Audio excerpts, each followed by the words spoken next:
mobile phone, text, SMS, internet communications generally. Networking sites like Facebook and YouTube have been blocked too. But despite efforts to limit reporting on the protests, Iranians have been voicing their frustrations online. They have indeed. Here are some reports that are appearing on various web blogs. Media Iran is reporting unofficial results of Friday's election. These were allegedly handed over to Mousavi's election camp by the Interior Ministry. It gives Mousavi 19 million votes. That's nearly half of the electorate. And Ahmadinejad just 5.7 million. Another blog is reporting that up to 8 people were shot dead during protest rallies across the country on Monday. So far, only 1 person has actually been confirmed dead. And one news service says between 3 to 5 students were shot dead last night by pro-government militiamen inside Tehran University's student campus. Well, Al Jazeera cannot verify the information in these reports. The presenter of Al Jazeera's Listening Post, Richard Gisbert, takes a look now at the growing popularity of this new technology in Iran.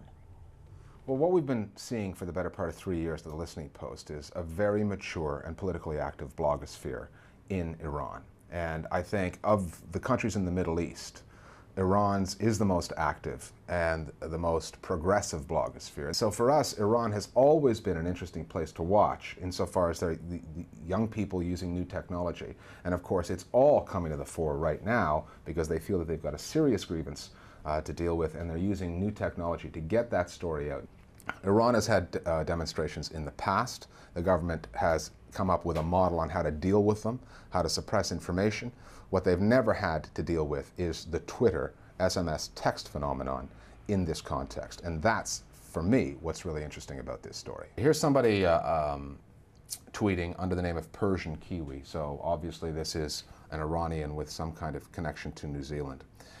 And you see that there's a total of 5,500 people following.